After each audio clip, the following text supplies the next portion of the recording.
huge. And also, we also have a lot of information coming out on pretty much everything when it comes to the Irish wars happening right now. We have mosques being burnt down. We have Dearborn, Michigan, which is, again, debatably being taken over by Muslims, and a lot of people are not so happy about it. Really, we have, in my opinion, an entire takeover of the United States of America, essentially concerning the entire, sovereignty over politics and pretty much all foreign policy right now.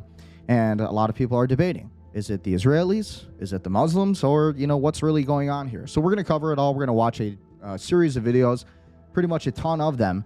And we're going to read some articles, go through everything that happened over the weekend. Again, we had a lot of information last week that we covered. Go back and watch some of my live streams. Again, we're fighting the censorship right now, so be sure to like, share, comment, subscribe. The things I talk about are definitely not stuff you're supposed to talk about, right? A lot of this stuff is highly sensitive. A lot of this information that we talk about is definitely controversial, and to be frankly honest, they don't really want you knowing about a lot of what's going on today, right? They kind of want you quiet. They kind of want you silent. They don't want you really questioning all the things that are actually happening in your country.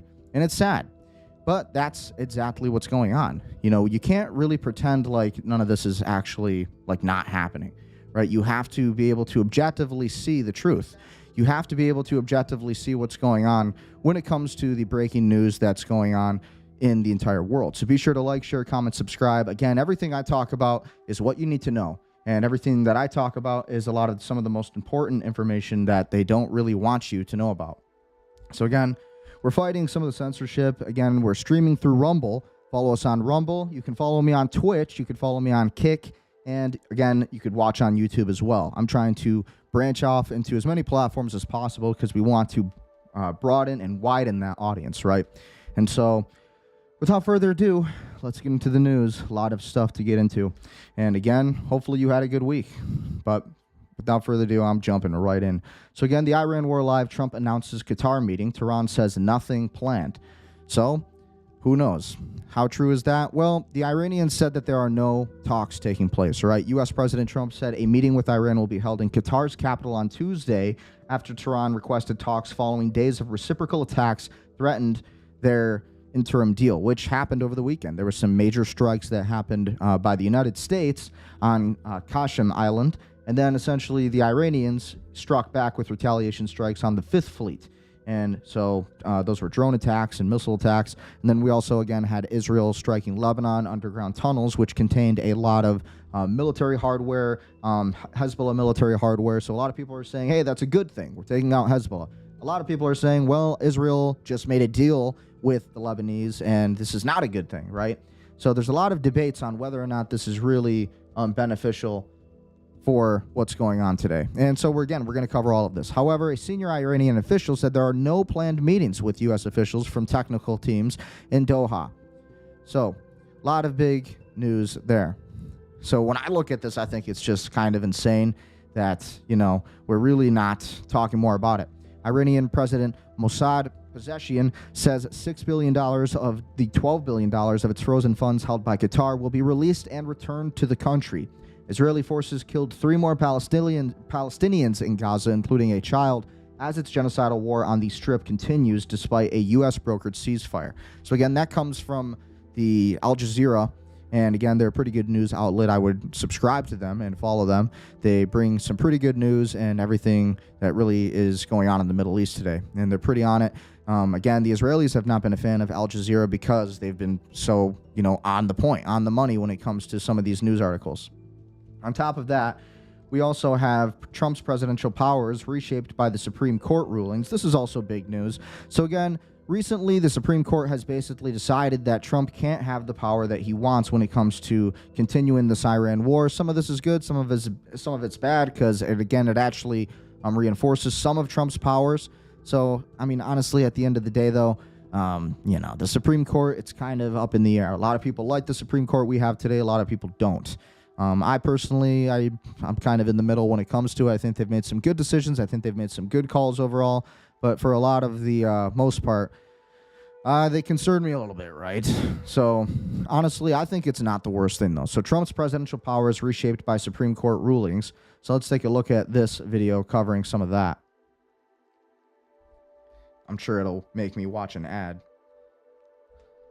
Again, we're kind of glitching out. We're trying a few different platforms. We're trying a few different methods to multicast on Rumble and everything else. So we'll see how this goes. Voting Rights Act. I know you said you haven't seen it. When did it come out? Just now? No, it came out this morning, but basically very much narrows the Voting Rights Act. Was it considered a win for a who? win for Republicans? I love it. But my question... This is a very good... We can end this news conference right now. I want to read it.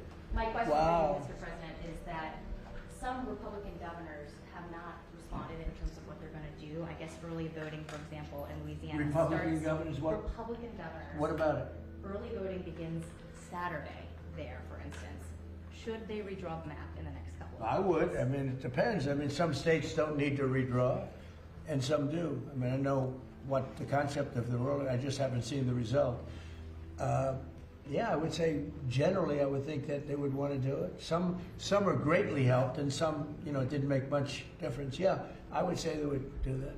So again, that's some of the news on that. That was just some video coverage of what's kind of going on with that story. So where did you come from? Georgia. Sheesh. And then, so as we look deeper into this, the Supreme Court's final days delivered a series of major rulings reshaping the scope of presidential power under Donald Trump, expanding control over some agencies while drawing limits in others, alongside decisions affecting elections law, privacy rights, and federal authority. In a rapid succession of opinions released Monday, the justices split on key questions central to Trump's agenda, expanding presidential control over some independent agencies while drawing in others. The mixed outcome highlights both the court's readiness to revisit long-standing precedent and the reluctance to extend executive power uniformity across all federal government. So again, on top of that news, we also have, again, Israel's war with Lebanon. So this past weekend, we had Israel essentially sign a deal with the Lebanese government, basically that was supposed to lead to some sort of ceasefire, and it kind of gives the Israelis control of occupation. I covered this on Instagram. You can follow me on Brendan Ecker Official, where I cover a lot of these stories a little bit faster. I cover a lot of what's going on with the breaking news, and we clip a lot of the open source intelligence and what's going on out there. But again, behind the scenes, how shared fear of the Iran led to Israel-Lebanon deal. So again, both countries are fearing the Iranians, essentially, according to this article. This is from Axios. This story is based on conversations with the 6 U.S., Israeli, and Lebanese sources with direct knowledge of the negotiations. 4 days of nonstop negotiations in Washington this week between the Israeli and Lebanese governments were propelled by one clear shared interest: weakening the influence of Hezbollah and Iran in Lebanon, according to the U.S., Israeli, and Lebanese officials. Why it matters. The framework brokered by the Trump administration is the most significant political agreement between Israel and Lebanon in 4 decades. But all parties involved know the vision of peace it lays out may never materialize, mixed with the skepticism of deep concern that the deal could lead to a violent response from Hezbollah that could throw the country back into civil war. The agreement also seems to contradict some of the understandings reached between the U.S. and Iran and Switzerland, and could thus complicate that fragile truce. So the backdrop is that the Iranians managed to wrap the situation in Lebanon into its negotiations with the U.S. in recent weeks.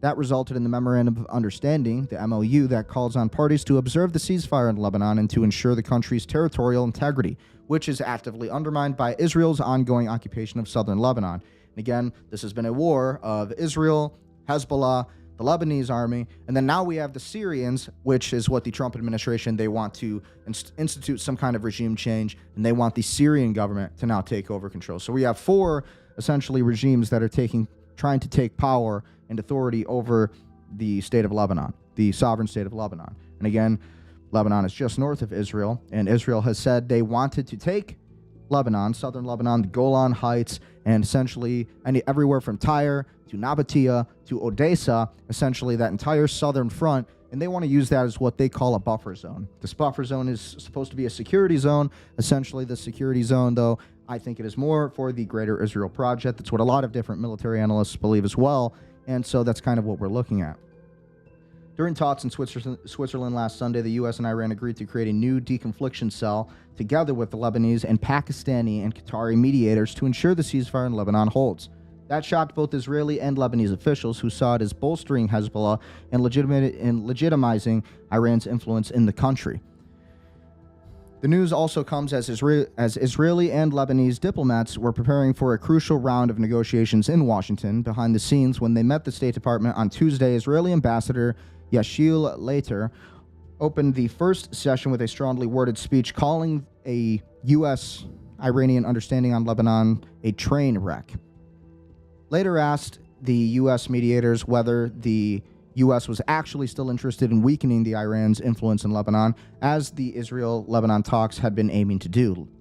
Lebanon's representatives followed up with their own demands of the clarification. The Lebanese were on their heels, a source with direct knowledge said. While the U.S. mediators stressed the goal was to get an Israeli-Lebanese agreement with no outside interference, the first day of the talks was pretty oddly, a U.S. official conceded.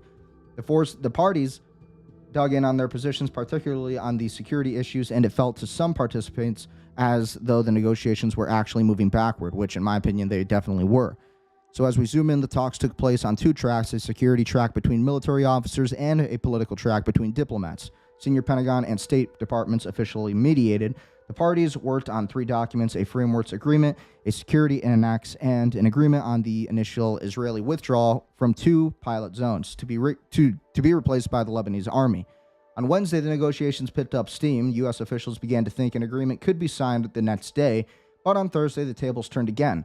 As the days passed, the parties hardened their positions, and the U.S. couldn't bridge the gaps on all three documents to create a single package. The main dispute over the terms and the locations of the Israeli withdrawals. On Thursday evening, both Israeli Prime Minister Benjamin Netanyahu and Lebanese President Joseph Aoun hit in the brakes. Negotiations on both sides asked for more time to consult with their capitals, and the U.S. mediators agreed to extend talks by that day.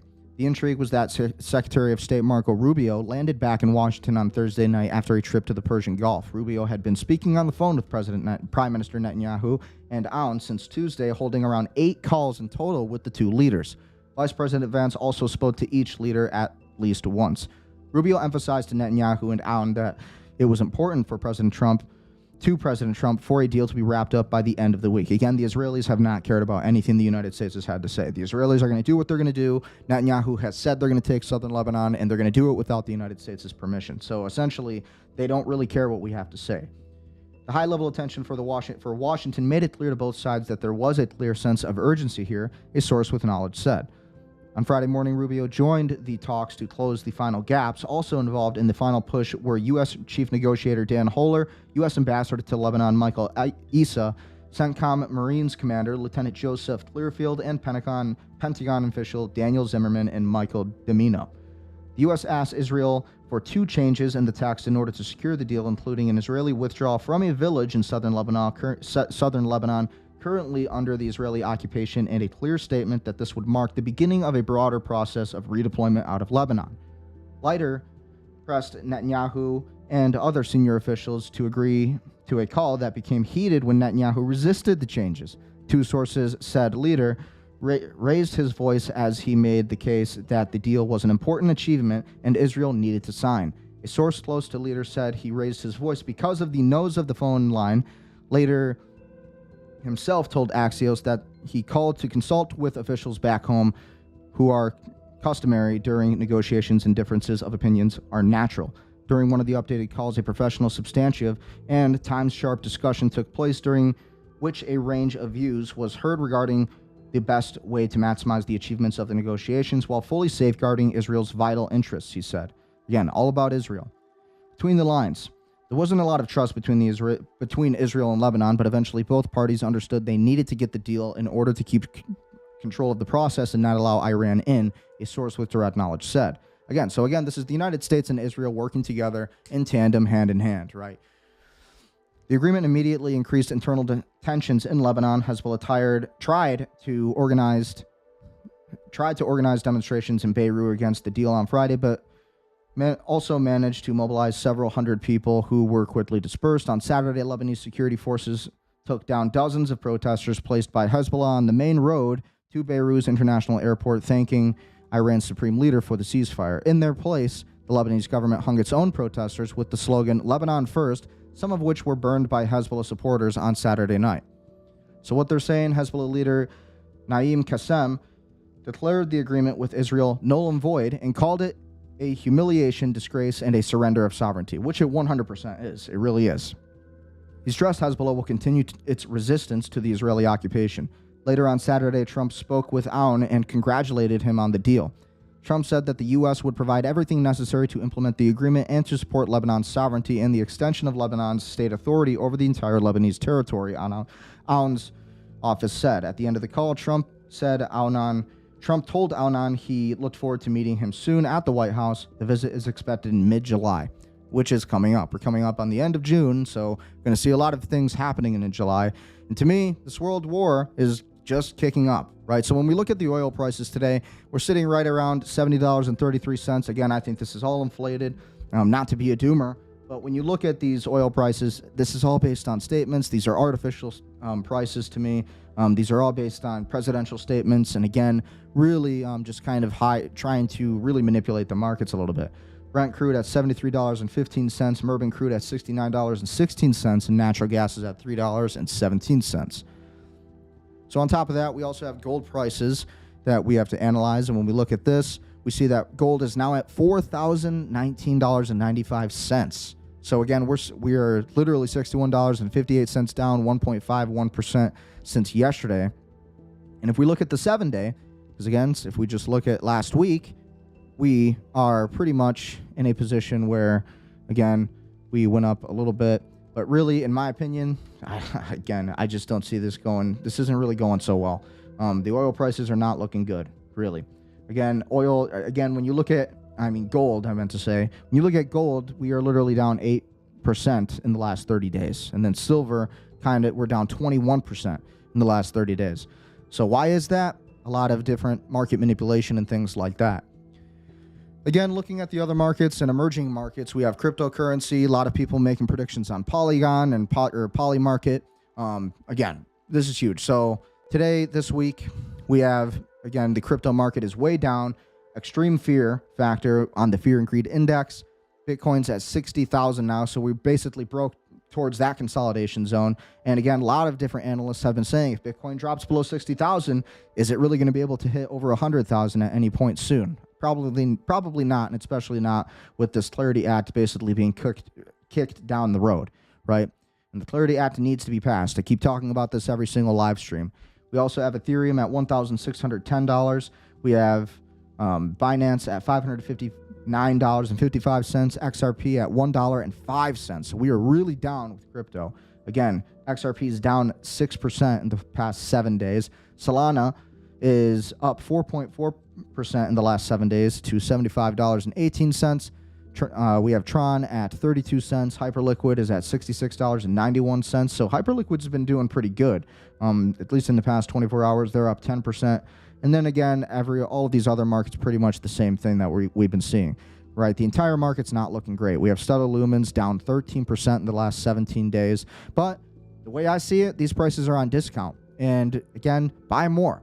Because there's going to come a time where tokenization becomes a thing of the future and everything that you're going to see basically becoming a massive priority in the U.S. government. So you have to think about what's coming inevitably in the future, right? Larry Fink has already said tokenization is going to take place. And that's going to be basically tokenomics, as they say it. You have the Rothschilds who own billions and billions of dollars worth of crypto. At the same time, think about the national U.S. debt, right? We have $39 trillion debt. How are we going to pay it off as the United States, right? We're not going to let China win. That's probably not going to happen. I'd be very surprised. Then again, we do have Democrats who are very anti-crypto. But at the end of the day, again, I think it's inevitable. At some point, you're going to see some kind of massive movement with crypto, probably the darkest before the dawn, and we're living in it, right? We're in a recession. We're in the middle of the Iran war. The middle of this peace agreement, the oil prices, they're skiffing money out of the entire economy, out of tax dollars, anything they can to pay for this Iran war. So that's why you're seeing most of the prices with a lot of this stuff basically down right now, right? So you have to consider, what does the future say? And the future tells us that everything's going to be tokenized. And so with that being known, it kind of tells you where we're at, right? I don't think we're going to be in a position where this market's going to stay down for long. So I think people need to be really thinking about what's probably going to come, right? So when we look at the prediction markets and when we look at politics, because who cares about the World Cup? I'm not really a fan of sports. We follow things that are actually important. So a lot of politics, again, Democratic presidential nominee Gavin Newsom has a 20% chance of winning right now over, again, and this is just for the Democratic presidential nominee 2028, just for the Democrats, against Alexandria Ocasio-Cortez at 13%, and then John Ossoff at 9%, and Kamala Harris is still down there at 6.35%.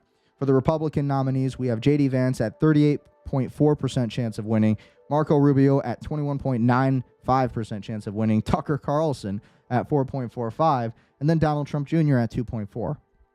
And then so when we look at the presidential election winner, this is kind of what we're seeing now based on the 2028 projections. J.D. Vance has a 20% chance of winning the presidential election in 2028, right?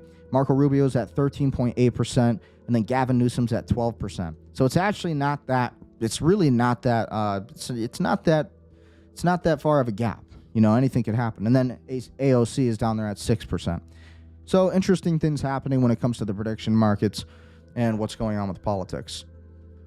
So again, I wanted to cover some of the stories that we've been seeing just in the past few days here. So when we look at all of the news, again, Israel bombs the Majdal Zaun village and the Majdal Zaun village in southern Lebanon, just 8 to 10 kilometers from the Israeli border. These were underground tunnels that contained Hezbollah weaponry, missiles, artillery, things like that. And so a lot of people are saying, yeah, this was a positive thing, right? Again, IDF engineers detonated 400 tons of Hezbollah's Majdal Zaun tunnel complex, pretty much all destroyed. So this is footage of that. So pretty huge when we look at all of this. This is just basically what's going on today in the world. And again, be sure to follow me on Brendan Ecker, at Brendan Ecker Official on Instagram. I cover a lot of content on there. Sometimes I'm able to put some music with it. YouTube is really stingy about copyright, so sometimes I really can't put music with a lot of my analysis here. But again, that's a pretty big story that came up. So this comes right after the entire peace deal between the Israelis and Lebanon. Right after the peace deal, you had some protests that took place, and then immediately you're seeing all of these strikes happen. So come on, you know, what is really going on? Well, this war isn't going to end anytime soon, right? And the Israelis have been very clear, not just Benjamin Netanyahu, but also the entire Israeli government, right? You also have Ben Gvir, who is basically, basically number 2 to Netanyahu. And he stated that, nope, we're going to use the Gaza model, and we are taking southern Lebanon with or without the United States' permission. The Lebanon Framework Agreement signed with Israel spurs protest and criticism, anger over the deal that does not force Israeli troops to withdraw from occupied land after months of deadly attacks. So again, what did the Israelis do after this deal was signed to basically, allow some kind of ceasefire? Well, it means that, the enemy seizes their fire and that, Israel fires, essentially, right? After the government of Lebanon and Israel on Friday signed a United States brokered framework agreement. Following months of direct negotiations, protests took the streets of Lebanon capital to express their anger at the deal. Many of the demonstrators waved flags of the Iranian-backed group Hezbollah, which has been military confronting Israel's ongoing invasion and occupation of large swaths of southern Lebanon. So again, we just watched footage of that strike. Pretty big news there. On top of that, these were some of the protests that we are seeing. So when we look at this, again, this is the Beirut protests, crowds burning tires, blocked roads over Lebanon-Israel deal. And you see basically chaos in the streets of Beirut, which isn't even southern Lebanon. But Beirut has been getting struck by the Israelis pretty hard for quite a long time now. So the Israelis are pretty intent on taking the entire state of Lebanon for that Greater Israel project, that Pax Judaica. And again, that goes along with Turkey. We have Erdogan, who is basically who the United States put into power for that specific role. So it's very interesting to see where things are going with all of this. But honestly, at the end of the day, it's going to be interesting to see just how much the Israelis are going to really back down no matter what Trump says, right? It's going to take the United States military going in there, or at least throwing sanctions on Israel or something, before the Israelis are going to do anything to stop. So again, we also have breaking news in Russia. Ukraine strikes the Russian oil refineries following retaliations Russian-Ukrainian training bases. So again, basically the Ukrainians struck Russia just yesterday, and then we had the Russians striking Ukrainian training bases right after. Now you're seeing footage of that on the screen. You can see the circles, checking out the entire buildings and the infrastructure. And so the Russians and the Ukrainians, it's been tit-for-tat strikes. They've been just hitting each other hard, back and forth, back and forth. Some people are on the Ukraine side. Some people are on the Russian side. You know, whose side are you on? Ultimately, when I look at this entire war, it seems to me that the Ukrainians started this war along with the United States, mainly by the United States, using Ukraine as a proxy to fight the Russians. And again, I mean, who's the Orthodox Christian country? It's really more the Russians when you look at it. People argue, well, it's because the Russians are communist. Well, I think America's more communist than Russia these days. You know, the videos I see of Russia, they're not throwing their soldiers into white vans, you know, and I'm not trying to be a propagandist here, but that's just kind of my position on it. So who knows what's going to happen with this entire war? It looks like the Ukrainians are actually holding up for themselves pretty well. Zelensky's actually been holding up his end of the bargain pretty well on this war. And I will say even Donald Trump complimented him and said that Zelensky hasn't been doing too bad. So again, but why is that? Because Lindsey Graham in the United States, we've been funding this entire Ukraine war. And so you're not really supposed to know that. But again, it's a proxy. So the Ukrainians are basically a proxy force for the United States to fight the Russians, which is absolutely insane. We should be allied with Russia. They should be a superpower of the United States. They're only the second greatest nuclear superpower. Makes no sense to be enemies with the Russians, really. Especially when we have pipelines that we could share with the Russians and we could extract a lot of natural rare earth elements. And again, you know, if anything, we should be taking, if anything, we should be taking Ukraine. But again, that's more in the interests of the United States and Israel, and they've been working together in tandem on that for specifically rare earth elements, and then again for oil pipelines and such. So that's kind of what happened over the weekend also. It's crazy when we look at all of it. So again, we also had the Iran strikes continuing tit for tat, ending the MOU ceasefire. These were the U.S. strikes on Iran that we saw over the weekend. The United States aircraft just struck Iranian missile and drone storage locations and coastal radar sites. This was a Truth Social post by Trump. So again, unclassified footage right here. I covered this on the Brendan Ecker official Instagram page, and we also covered it again on YouTube as well, as you can see from this video right here. So that's kind of what we're dealing with when we look at all of this. And again, these sources come directly from CENTCOM, it's the Central Command. And then the Iranians, sound kind of randomly came on there. And then the Iranian retaliatory strikes on the U.S. Fifth Fleet in Bahrain just hours after the U.S. strike. So we struck them, and then the Iranians just struck us right back on Bahrain. Basically, the Iranians struck bases right back at us on Bahrain. So essentially, when we look at all of this, this war continues on between the Iranians. The MOU is pretty much ended, and there's going to be talking of the MOU continuing. Maybe there'll be nuclear inspections of some sort. There's supposed to be a meeting. The Iranians said that there is going to be no meeting. I think this war is only going to continue, which means that, as Lindsey Graham said, that if the war continues, if the Iranians don't back down, then basically Trump is going to take the Strait of Hormuz by force. That's literally what Trump has said, right? And so when we look at the actual footage of the ground or of the vessel activity or in military aircraft activity, we actually have a lot of interesting developments, okay? Largest U.S. military aircraft activity in the Middle East since 2003 Iraq war. Something big is happening.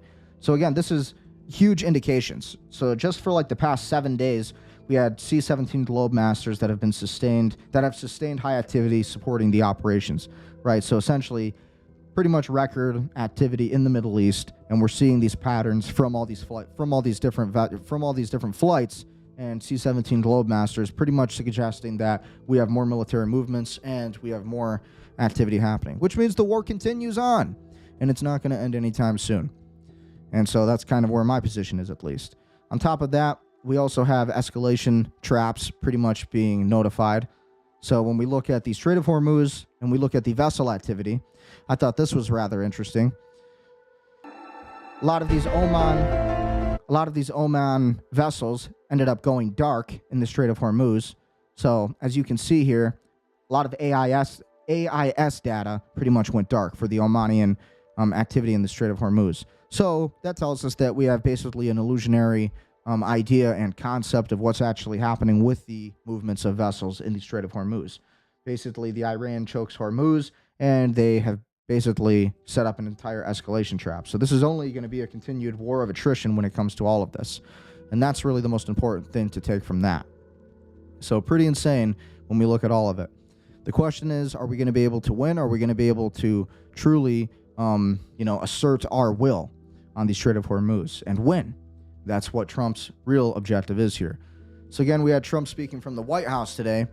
When asked about what are his plans for housing affordability on U.S. soil, Trump said he doesn't know. It's so unimportant. Bill, Mr. President, I don't know. I think it's so unimportant by compared to the Save America Act. I think the Save America Act. So again, he's not wrong that the Save America Act is definitely important, but it's just the way that he says it. Like, he couldn't care less about the price of stuff being non-affordable for housing and whatnot. Let's listen to that one more time. I'm not a hater on Trump, but man, Elections. crazy statements. the housing bill, Mr. President, I don't know. I think it's so unimportant by compared to the Save America Act. I think the Save America Act. This sounds like your grandpa when you go to Thanksgiving dinner and you ask about, oh, Grandpa, it's been hard for me to find a house and, basically find affordable housing. And your grandpa's like, I don't know. We can't afford any of that. We really need to worry about the Save America Act, which we do. But it's like, it's just the tone of voice with Trump. Like, he's getting old as an old man. And again, that boomer mindset is basically just like, hey, you know what? Screw the younger generation. You don't get it. And, we need to save America. We need the Save America Act. That's what Israel told me. And we need to stand up for Israel and do whatever they tell us. So, again, we also had more statements from Trump from the White House. It's not socialism. It's really communism. They use the words of social democrat because it sounds so nice, but it's really communism you're talking about. I think it's the biggest threat to our nation there is, maybe, since our founding. I definitely agree with this. It's a big threat to our nation. It is. Because it's not socialism, it's really communism. They use the word social democrat because it sounds so nice, but it's really communism you're talking about. I think it's the biggest threat to our nation. Yeah, I mean, it is. There is, maybe since our founding. That includes World War I, World War II, September 11th. It includes the Yeah, who did September 11th? Who was behind that one? Pearl Harbor attack. I think this is the biggest threat to our nation. People will smile when I say that, but the smart people are going to say, he's probably right. It's basically introducing communism into the United States of America. The reason he's saying this, too, is because you have Mamdani, who took over, who basically just won in New York, and his candidates won in New York, and he is a full-on Muslim. And so a lot of people say, well, the Muslims brought down the 9/11 Twin Towers. I say that the Israelis did it. I think they blamed it on the Muslims. Regardless of the fact, we will never forget. And it looks like everybody forgot. And we forgot who actually, was behind that. We forgot what happened to the city of 3,000 New Yorkers basically killed. We all forgot about World Trade Center Building 7. We forgot about the dancing Israelis. We forgot about the FBI apprehending these, these college students, these art students, these filmmakers who essentially filmed the entire buildings falling. And again, at the same time, Mamdani is essentially taking property of white people right now. Again, this has nothing to do with race. This is just what he said. Okay. And so Mamdani basically said, we're going to take property from the white homeowners and we're going to distribute it out on an equal level, on an equal class rate. And it's just like, basically, if you owned your home, it's going to go to foreigners and third worlders now. And so that's really what's going on. And that is communism. Okay. And at the same time, tax rates going up, and essentially it's not going to be on the rich. It'll be on the middle class. It's going to be a war in New York City. And what you already see happening, you're not going to be able to recognize New York City. And again, this has nothing to do with race. This is basic national security. What is socialism is basically offering free stuff with no promises, and within a few years, none of that is there. And you don't really get anything for free, right? You've never seen it. It's never worked. It's never been successful. People will compare that to Russia and how Russia's a successful state today with communism. Russia's not a communist state. Russia's rather free, more free than the American press will make you believe. Okay, and so we have a lot of these misconceptions about Mamdani and how it's a good thing that he's taking over New York City. And when it's like, no, we should have like actual Americans who are in control of New York City. We should have actual Americans who are being elected in there. Again, not Jews, not Muslims. It needs to be Americans. It needs to be somebody who is not pro-Israel first. It needs to be somebody who is also not, pro-Muslim and all of this stuff. It needs to be pro-America, right? And so you have, the creators like Sneako, and I like Sneako. I watched the entire interview. We're going to watch a little bit of it. We're going to do some coverage on the debate with Sneako and Rabbi Mizrachi, however you pronounce that.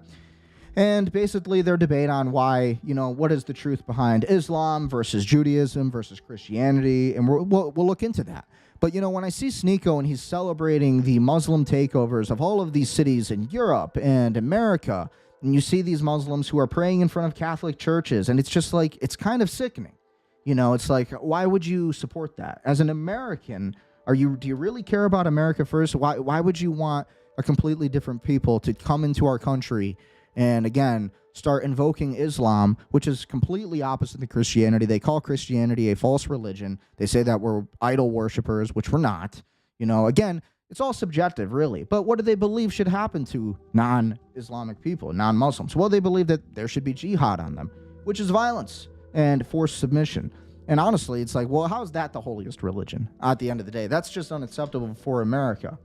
And so it's kind of insane when we look at all of it, in my opinion. So when I look at that, it's just like, what is really going on? So when I see that, I just think it's rather concerning. I see all these things happening to America. It seems like we're losing our country rather quickly, right? So this was another statement by Trump.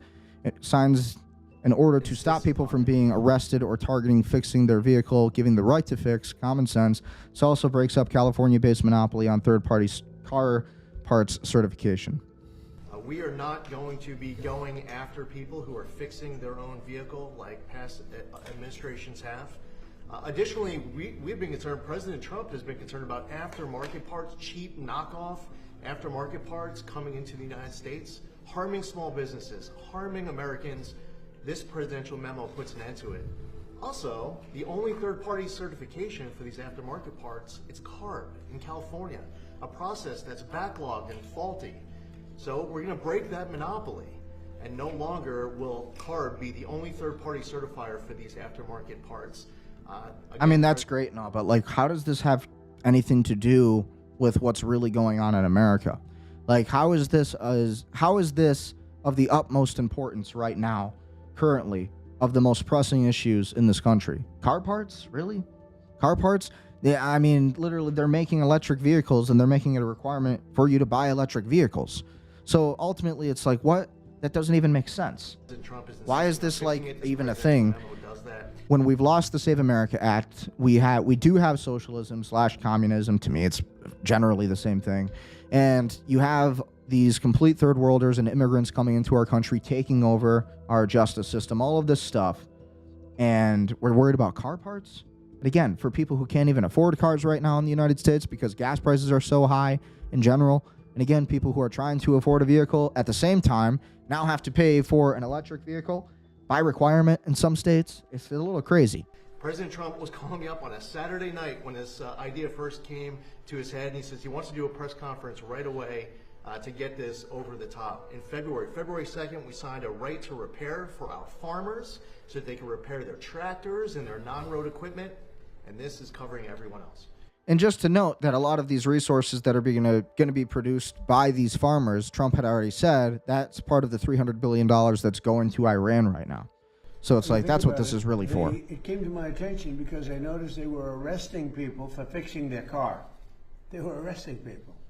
Yeah, that is nuts. That's not even believable. Anyway, so it's right to fix.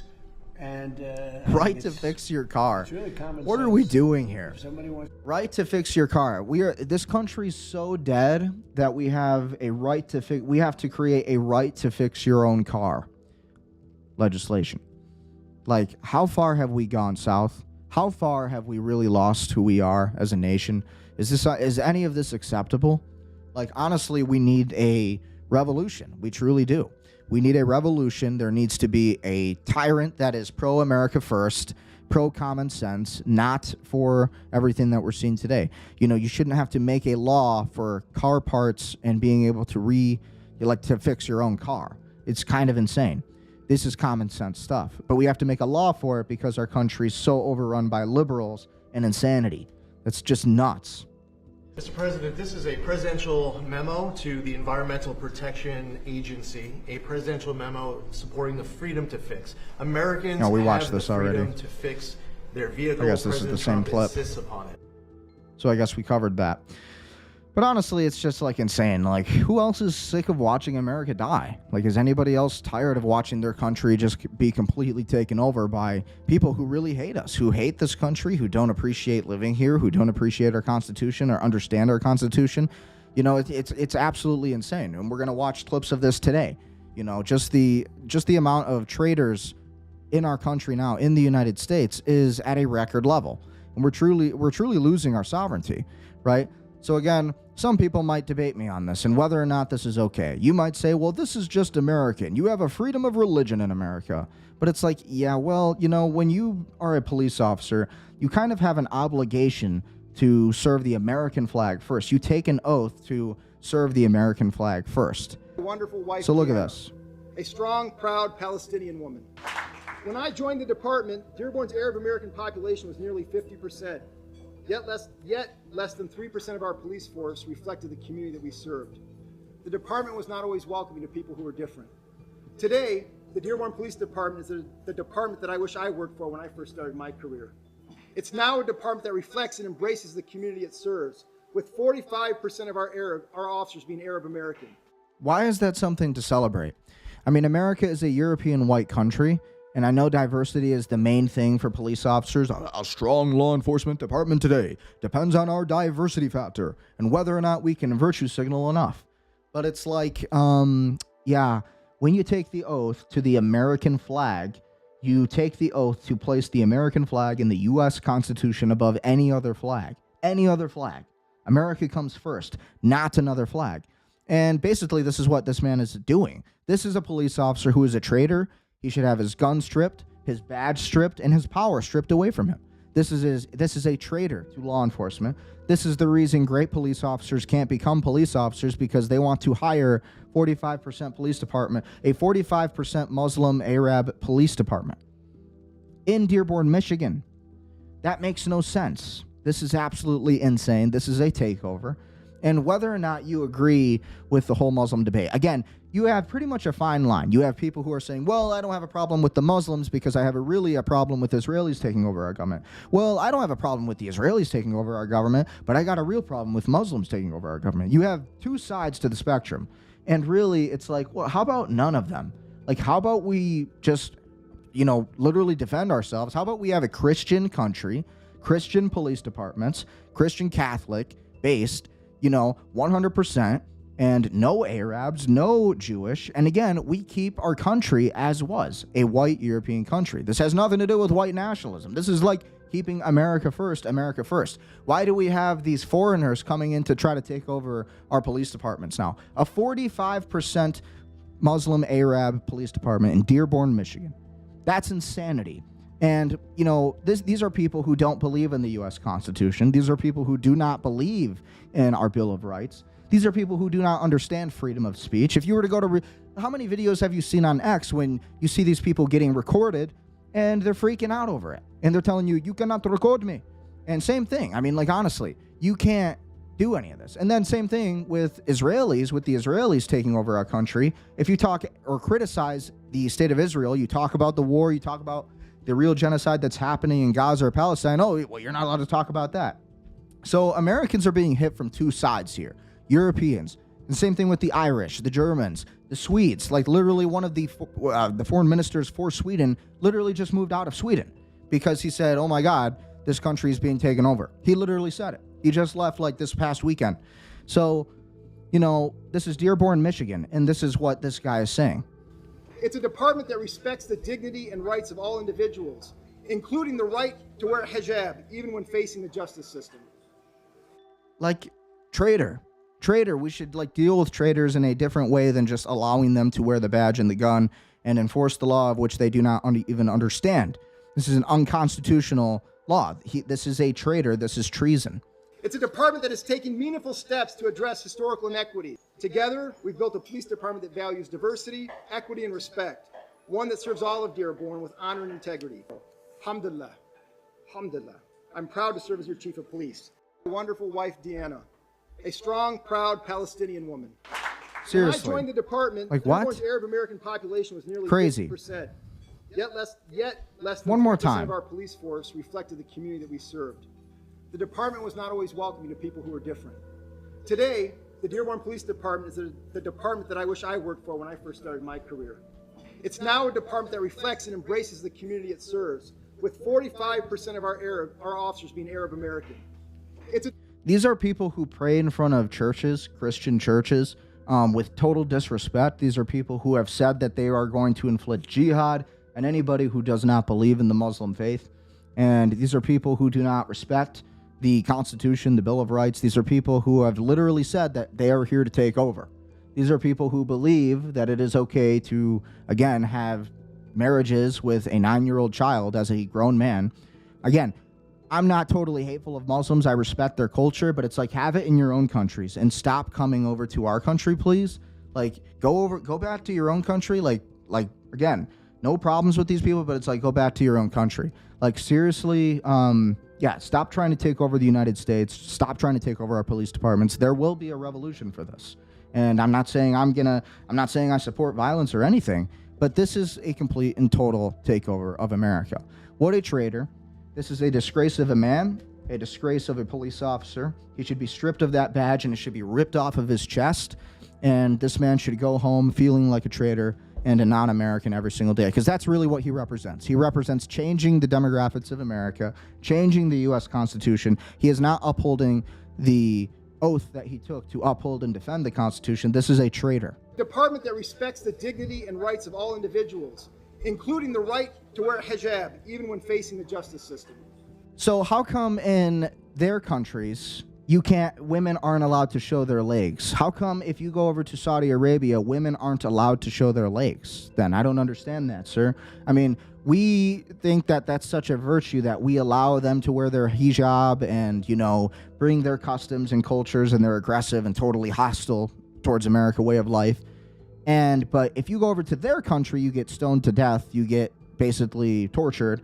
Women have no rights, essentially. Kind of insane. Kind of nuts, actually. And so, yeah, kind of weird. This is called cuck. This is called a total traitor. This is called total treason. And again, there used to be a way that we handled these people called traitors. There used to be a way we handled them. This is a traitor to America. And this is not a police officer. And I say that as a police officer, this is an enemy of the state. It's a department that is taking meaningful steps to address historical inequity. Together, historical inequity. This is our country. Why? What? What are you talking about? They have more rights than Americans today. White Europeans today have no rights. What are you talking about? These people don't even have to have jobs. Many of these people don't even work. Many of these people say they are sick. They are sick. They cannot work. And it's like they come over here and they enjoy the EBT card. These people live off of the welfare system. And we say that this is unequal. This is an idiot man that you're looking at right here on the screen in this video. This cop in this uniform is a moron. And this is a liberal. This is what's happened to police departments all across the country. This is treason. This is why our country is going down. Like, this is a total traitor. And he should be ashamed of himself. Americans should be pissed off. And you have every right to protest against this. People should be storming the streets of Dearborn, taking their country back. Personally, again, I don't care how peaceful that, these people appear to be or claim to be. It's, you hear them on Twitter. They brag about taking over America all day long. So it's just, honestly, listen, I have nothing against the Muslims. What I have against the Muslims is their hatred and disdain towards Christianity. Their ruthless nature of essentially praying in front of churches, Christian and Catholic churches. You see it every day on Twitter. And you got these cops, white police officers, who are just bending over and cucking for this totally different religion out of fear. This is a fearful man that you're looking at on the screen. This is a fearful cop of Dearborn, Michigan, and he should be stripped of his badge. And quite honestly, he should never be able to call himself a police officer again. And I don't care if any other police officers disagree with me. They're probably liberals, and they should also be stripped of their badge. So, terrible. Build a police department that values diversity, equity, and respect. One that serves all of Dearborn with honor and integrity. Alhamdulillah. Honor and integrity. Alhamdulillah. Alhamdulillah. Alhamdulillah. I'm proud to serve as your chief of police. Disgusting. You absolute traitor. We're going to deal with you people soon enough. You are not a police officer. You should never be able to call yourself one, sir. Ugh. just terrible, guys. This is just rough. Again, you say that there's not a takeover happening, but then you see these videos.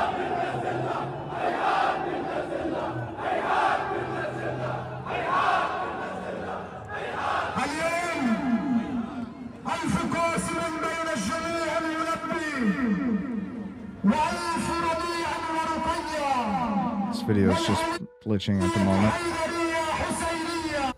So again, this is a country who's completely trying to take over America. This is what they believe in. This video's just not loading too well right now. This is not America. Like, go back home. Like, what are you doing in America? Why are you here?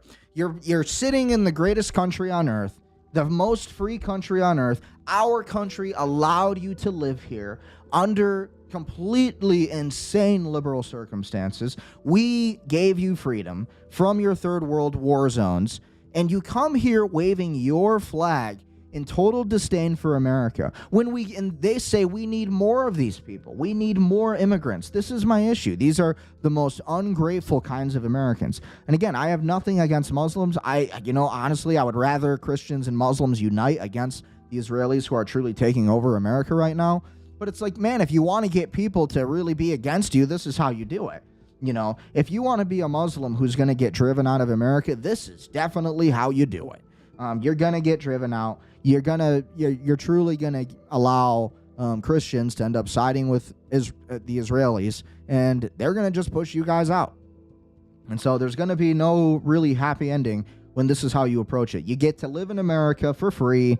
You don't have to work. You live here under no circumstances do you even have any kind of problems. You have more rights than the actual native people who live here, and you are waving another foreign flag in our country.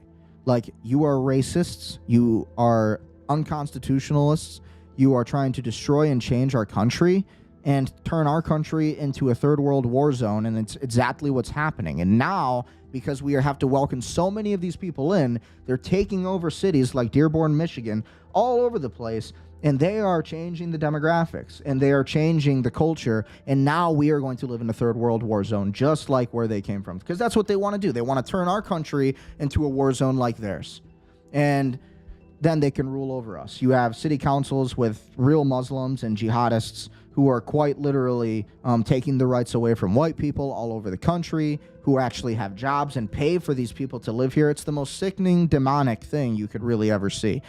So America's going to have to decide. Muslim call to prayer at 5 a.m., or would you like Christians to run things? Do you want to have a Christian country where you can walk the streets, your family can actually walk outside without getting stabbed by these people? Or, do you want your country to be, run by Jews who are going to basically allow this war to keep happening? They're going to bring in more of these people. That's really what we're living under. We're living under an Israeli tyranny where the policies and legislation today allow these people to flood into our countries. And like a war zone, it's creating that. In our first world, our beautiful homeland is being taken away because of these kinds of people. It's horrible. We need to fight back. There needs to be a crusade again. These people need to be reminded exactly, who the superpower is. These people should be reminded that this is America first. And you have a right to stay here if you wave the American flag, but I don't see one American flag in that video, and that's a problem. These are terrorists. You're coming over to here to take over and bring the Palestinian flag over and, bring the Syrian flag and the Iraqi flag and all this stuff. And it's like, well, where's the American flags? Where's your love for America? We're the ones who let you in here. We gave you the freedom you have, and you want to just spit on it? Maybe you don't deserve to live here in this country. And so there needs to be a crusades. And it's going to happen because these people are just asking for it. Christians had no problems with Muslims first, by the way. It's not the white people who are racist against Muslims. It's the Muslims who are racist against white people, right? It is the Jews and the Muslims together who are really working together against white people today. And it's insane because they say that the Christians worship a false idol. But it's like, well, last time I checked, it wasn't the Christians who were burning down villages. Last time I checked, there's more Christians on earth than ever before, and that number's rising. Last time I checked, It's not, it seems like these two countries are at war with each other and they're trying to put Christians in the middle of it. Christians have a belief of freedom, prosperity, forgiveness, you know, turning the other cheek. We also do believe in self-defense, which is going to happen, going to have another Crusades. But these people really do believe that, you know, their religions for some reason are the most dominant religion, and anybody who doesn't believe in their religions, whether it's Judaism or Islam, should be killed. And it's like, well, obviously this isn't the winning team. Obviously these aren't the good guys. So again, look at this clip. This is Sneako and Rabbi Mizrachi. I don't know how to pronounce this dude's name, but this is what he had to say. According to the world today, which has about 8 billion people, besides the Muslims, which are close to 2 billion, and they are not idol worshippers, almost everybody else are idol worshippers. Either they believe in Buddha, or they believe in JC, or they believe in all kinds of gods of the Hindus, or Jews that believe that their rabbi is God or is the Messiah. Yeah. They are also idol worshippers. There's no discrimination. Correct, Rabbi Mizrachi. I can't wait for us to be allies. Watch, the next thing Sneako is going to say is how the Jews and the Muslims need to unite against Christians. That'll be the next message. And it's just like, dude, like, move out of our country. If you hate America so much, and if you really want to side with the Jews on everything, it's like, really, you think that Christians worship an idol, but it's like, listen, the Muslims at the end of the day, and even Sneako admits this, Muslims and Christians have far more in common than the Jews, you know. But the one thing about the Muslims and the Jews, they get together pretty well because their belief is that anybody who is a non-Jew should be killed. Anybody who is a non-Muslim should be killed and have jihad inflicted on them with violence and forced submission. How is that okay? That's not a civilized society at all, by any means. And again, all these people do, they want to conquer by force, and it's like, for what? To turn our nation, our beautiful first world nation with beautiful architecture, you know, you think America's so bad, then it's like, leave our country. It's like, what, do you want to change our country into the desert? You want to make us a third world war zone with Israel forever? Seriously, and same thing with the Israelis. Like, you want to turn us against the Muslims for Gog and Magog in this entire war that they believe is going to happen between the Christians and the Muslims, or the Christians and Muslims are going to unite against the Israelis.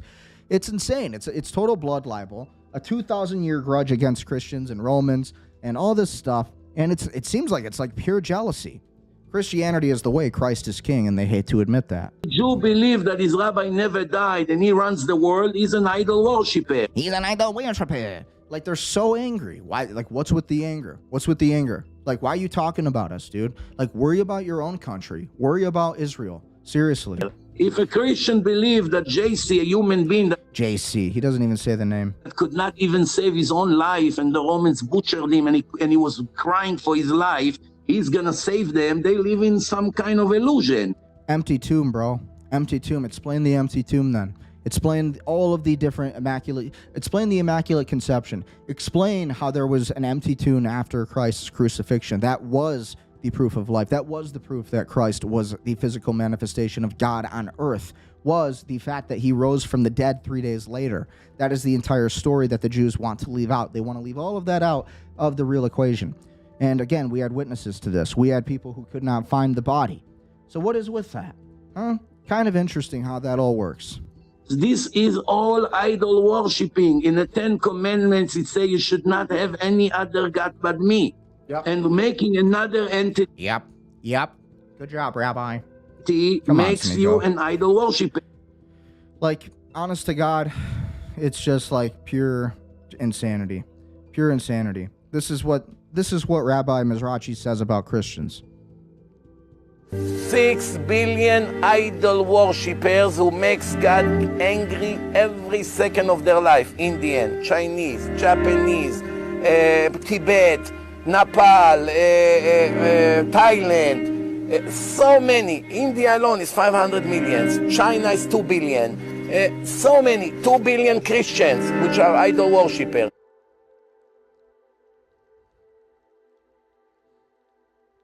Between Chinese, Indian, Hindus, Buddhists, and Christian, at least 6.5 billion people are idol worshippers that, according to the Torah, do not have the right to live. Idol worshipper goy, it's death penalty. Not only Jews. even a goy who bow down to an idol, who believe in JC, deserve death penalty. So what are the Jews going to do when they take over Lebanon, they get their Greater Israel Project? Well, if you ask me, it seems like they're really interested in taking on Christianity and doing everything possible to destroy Christianity.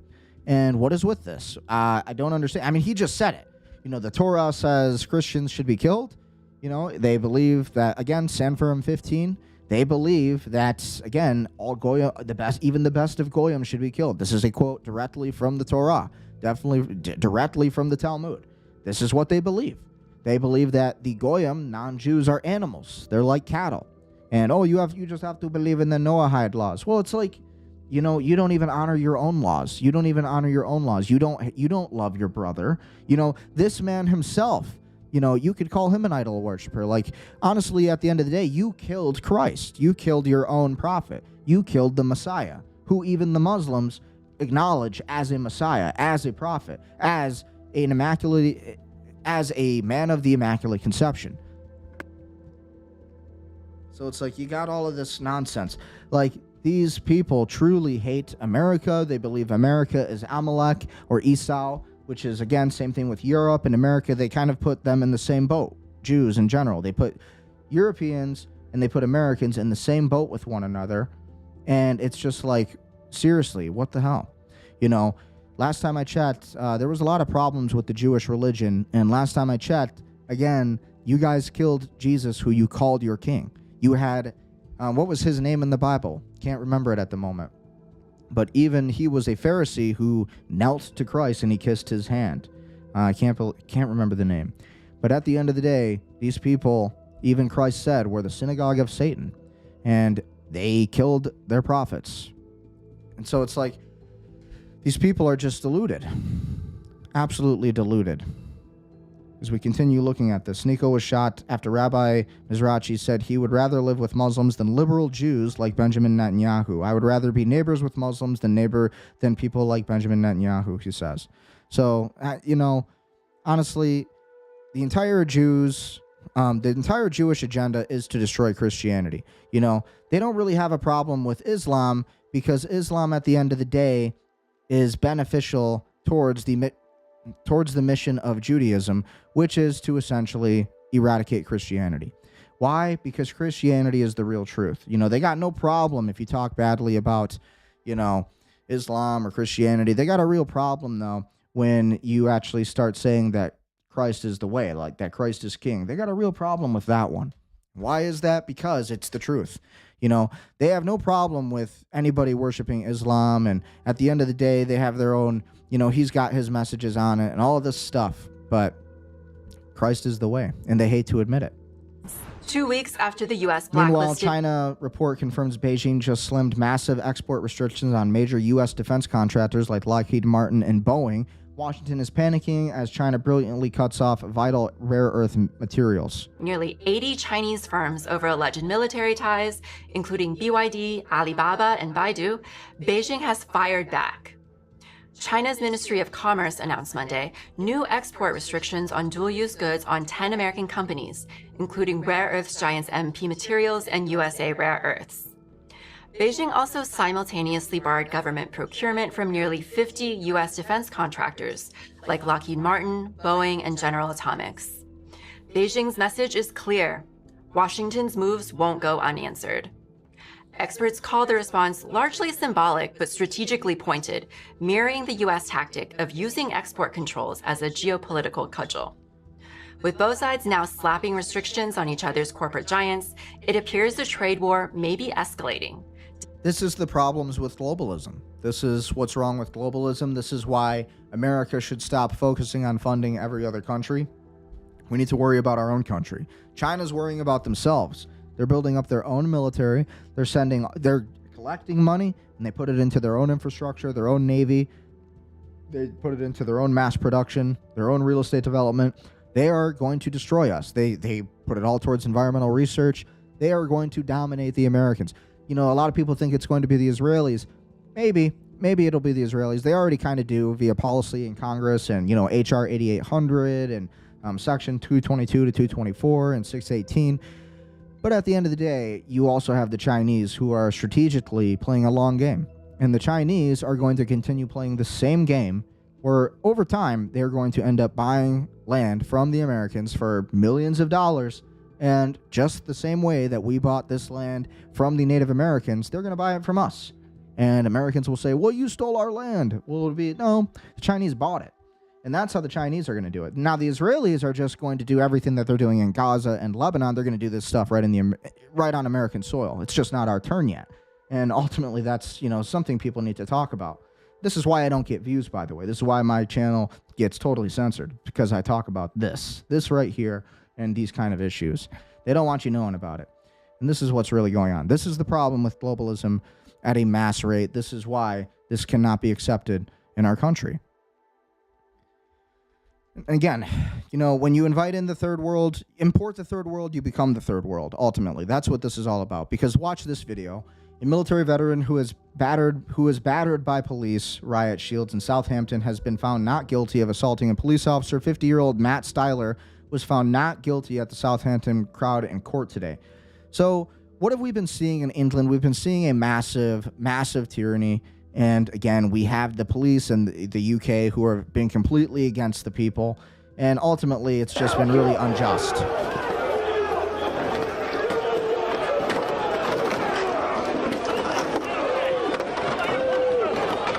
Wow. So they feel real tough. These cops feel real tough when they're banging on the natives of England, and they feel real tough and big and bad and powerful as police officers when they're beating up their own people. But when, again, Henry Nowak gets stabbed by some Sikh Indian, oh, I don't think you've been stabbed, mate. I'm sorry for the racism this young man had. I'm so sorry. We are apologetic as our British selves. We want to invite more of your people in. Sikh Indian, could you please stab my daughter too? Could you please do that? It would be amazing if you could do that to my children as well. And, you have this sycophantic welcoming to the third world in England. And again, Ireland and all these different countries. And you have total injustice happening. Natives of these countries being brutally murdered by different people of different religions, and they have no concept of reality, really. And some of the lowest IQ people, military-aged men, fleeing war zones, and they are the worst of their countries, being brought into our countries. By who? The Jews. And the Jews are allowing this via legislation. And so the British, you got the UK police, they got a real problem with actual British people fighting for their country. And then you got the UK police who are they feel big and bad fighting their own people because they're familiar with their own people, right? They feel like, oh yeah, they actually respect us, so we're they're easy targets. But then you have, again, the Sikh Indians who are coming in wielding total swords, and then Muslims wielding machetes and truly saying that we're going to take over your country. Muslims saying that, oh yeah, England would be great if you you can keep your same flag, just erase the red from it and keep it a white flag and call it that, and that'll be the new British flag. It's a flag of surrender, essentially. And thought it was kind of clever, right? But at the end of the day, this is the evil that's happening in these countries, right? The UK police is fighting against their own people. And I ask, what's going to happen in America when we have cops like the Dearborn police who are completely degrading the, real value of the U.S. American flag, our Constitution, and they're just saying, I'm proud to say that we have a 45% Arab police department, and it's amazing that we have diversity in this country. And it's like, you're literally putting another flag above your own, though. You're literally destroying the America that we should have, which is honestly our own people as police officers, people who understand our country and our Constitution, people who actually can relate to the community. Okay. And so somebody would say, well, Dearborn's mostly a Muslim community. Well, it's yeah, well, that's the problem. We're importing the third world, and they are becoming the first world. So now the first world is being destroyed by the third world by importing all these Muslims. Again, if 100,000 Muslims take over a small country of 10,000, Europeans, guess what? That country is Muslim now. This is how it works. And so this is an orchestrated by a purposeful invasion happening, and you have politicians and law enforcement who is just accepting all of it, and they're inviting it all in. And now they're fighting against their own people. These aren't cops. Cowards. But, you know, when Henry Nowak gets stabbed with a knife and by a Sikh Indian wielding a sword, oh, I don't think you've been stabbed, mate. I think you're just a bit of a racist. I'm sorry, Sikh Indian. Could you please stab my daughter too? I'd appreciate that. Would I be less racist in that case, sir? It's like, it's ridiculous. Kill that geezer in a minute. Unbelievable. And this goes on and on and on. So that, again, is in England today. And then we go over to Ireland. A mosque went up in flames. And so now they're calling the white man bad because a mosque is up in flames. Oh, the racist white man against the Muslims. But again, this is happening just after some Somali African literally like took out the eyes of a native Irishman. Sorry, it's graphic, but it's true. Literally tried to cut this man's head off and decapitate him, and then tried to take his eyes out. Man died. And again, the government did nothing. And they said, we are not a country of racism. Again, the Irish, we're not the country of racism. We are so welcoming towards the foreign third world immigrants. It's like ridiculous. So again,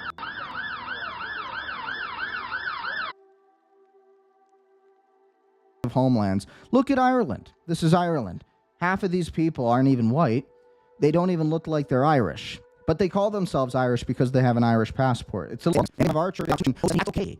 But when a mosque gets burnt down, and who knows who even did it, by the way, could have been one of their own people.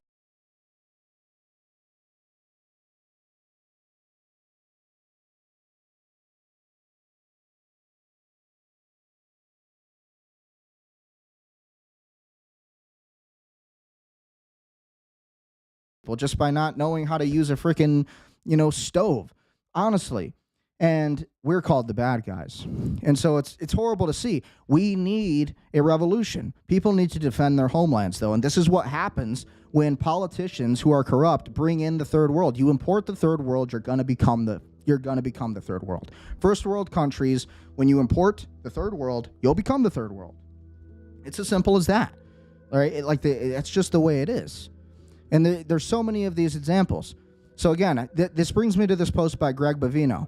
Whether you like him or not, he had posted how the same thing, basically. When you import the third world, you become the third world. Take a look at this video. So this is France. France's second largest city. France's second largest city. They imported so many Indians, and now it's a total shithole. It looks horrible. And if you say what I'm saying, you're a racist. If you say what I'm saying, you're bad. Even though you want to protect your first world country from this, you don't want your neighborhood looking like this. But if you say anything about it, you're a racist, and you're not bad. You're bad. And you have white liberals who are defending these people and who say, oh, these poor people need to be brought into our countries, but yet they do this in your backyard. It's just like, it is a complete difference in IQ levels. And you have these sympathizing white liberals overall, mostly white liberal women, who are allowing these people in mass droves. And then you got people like Sneako who are doing their little chest thing and supporting it because they want to see America die. It's horrible. And again, so this is what Greg Bavino, again, he was former Border Patrol, head of Border Patrol, and he was basically, and again, he was a big part of the Minneapolis ICE protests. A lot of people hate ICE. Doesn't matter. He's right here. When he says, import the third world, become the third world. This is Marseille today, people throwing garbage from their windows, turning once clean French neighborhoods into landfills. Yeah, who do you think's living in these apartments? These are third world immigrants. These are people who are being imported in. They're being paid for by the native people in France. Again, we're doing this in America too. Where I live in Michigan, we have Dearborn, Michigan, where you have real Michiganders, all their taxpayers, they work so hard and they feel really prideful about going to their job every day and showing up every day. Why? So they can pay for more Muslims to come into their country, admitting that they're trying to take over, while the Jews are basically taking control of Congress at the higher levels, creating legislation that allows this to happen, creating this Gog and Magog battle between Christians and Muslims and this whole biblical holy war that doesn't even need to happen. How satanic is this? And people will defend this because they're scared. And it's absolutely insane. Absolutely insane. We need a revolution, a crusades, and if it doesn't happen, you're gonna lose your country. And eventually, when enough of these people become politicians and fill in the city councils, they're gonna take over all of the laws in your country. They're gonna take over and basically say that you don't have the right to even talk about this. And that's just what's gonna happen. That's the plan. That's how you take over a country. And then meanwhile, you got a $1 million bond for a Detroit Lions cornerback accused of directing violent revenge plot that left 3 men pistol whipped and held at gunpoint for nearly an hour, and he gets to go to work. $1 million bond for Dalton Earthley after a shooting he and supporters say was self-defense after he attacked first, and bond revocation for misdemeanor charges they can't prove. Blacks are treated like mentally retarded children by our corrupt judicial system. I'm going to war against them. Join me against the large. Well, you know what? Listen, the videos that I see on X, some of these accusations could be true. I think that's a real thing with everybody of both races. You see this everywhere. But again, because he's a football player. He's a football player, so let him out of jail. Smiling, no remorse in his face, but everybody loves these people because they're football players. All the boomers got to watch the big game. They get good ratings on the fantasy football league. It's a joke. And these people are given like a $1 million bond. Dude, at the end of the day, you have people like Chud the Builder who are getting a $1.5 million bond, and they're not getting out of jail. But they get to get out of jail so they can play football and throw a football around. What a joke. What a complete and total disgrace of the justice system. Total joke. I mean, this is just what's happening to America. Nobody's talking about it. And it's just disgraceful. It's disgraceful. Losing our country. We're losing our country. And if you say it, then you're not allowed to say it. And you're called the bad guy. Even though, meanwhile, this is literally Paris in 1900. Paris in 1900 used to be a much different place. Again, trying to pop this up. There we go. So again, got to take out the music so we don't get copyright. But this was Paris in 1900. Peaceful. You had no immigrants stabbing each other. You had no trash all over the place. You had no chaos, no anarchy, no violence. You just had good French people, native French people. Everybody dressed nice, everybody having a good time, loving life, enjoying their lives. And then today, this country is a complete dumpster fire. It's a complete terrorist zone. You can't even go to France today without it being a total terrorist zone. Absolutely insane. It's happening everywhere across the world, to European and American countries, and it's being established by the Jews through Gog and Magog, through Gog and Magog, and then essentially through the Great Replacement, the Clergy Plan. So again, you have Pope Francis just randomly listing off the war crimes by Israel. I never saw this. I saw a lot of negative things with the Pope Francis that I was not a fan of by any means. But hey, props to Pope Francis. This was an important thing he said. Penso a Gaza, a tanta crudeltà. The level of cruelty. Ai bambini metragliati. Machine gunned. Ai bombardamenti di scuole, the bombing of schools and hospitals. Facts. Quanta crudeltà. What cruelty, he says. Yesterday, children were bombed, he says. Bambini. Children. Questo è And they do it with pride. He says this is cruelty, not a war. And he says, I'm telling you this, it breaks my heart. So, never remember seeing this from Pope Francis, but Pope Francis. A lot of the things he did I wasn't a huge supporter of, but overall, that's true. That's absolutely true, And the Israelis are called the good guys for it. They talk about the Holocaust and what happened to them and the Holocaust and World War II, but yet they're doing the same things. They are the Bolsheviks, everything the Bolsheviks did. Nobody talks about the 66 million Soviets who were killed by the Bolsheviks. 66 million Soviets. How many Europeans died in World War II again? It was 20 to 27 million Europeans in total because of a war that was fought for the sovereignty of the Jewish people. Again, now when we hear from different kind of revisionists and we hear from different historians that a lot of these different things weren't even true, right? We hear about the gas chambers and how that wasn't even a gas chamber. We hear about the 6 million Jews and how there actually wasn't 6 million Jews and how that number was changed to 1 million Jews.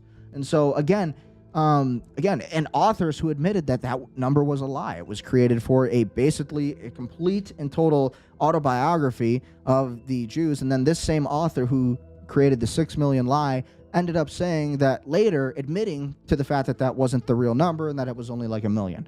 And so, and then we also have, all the pictures you see of the Jews, and they're skinny and they're basically starving. Well, a lot of people don't know that there was starvation because of all the bombings on supply chains from the Germans, and the Germans were not able to transport goods and food to these prison camps, prisoner of war camps. Did you know that the Holocaust at Auschwitz, they were having babies? Jewish people were having babies there? Did you know that? Guess what? None of them were killed, by the way. Did you know that the Bolsheviks, on the other hand, which was 95% Jewish, they used to boil the hands of Christians and call them gloves so that the hands would slide off, the skin would slide off. Sorry to be graphic, but it's true. You know, they had a cannibal island that the Bolsheviks created that was specifically for Christians.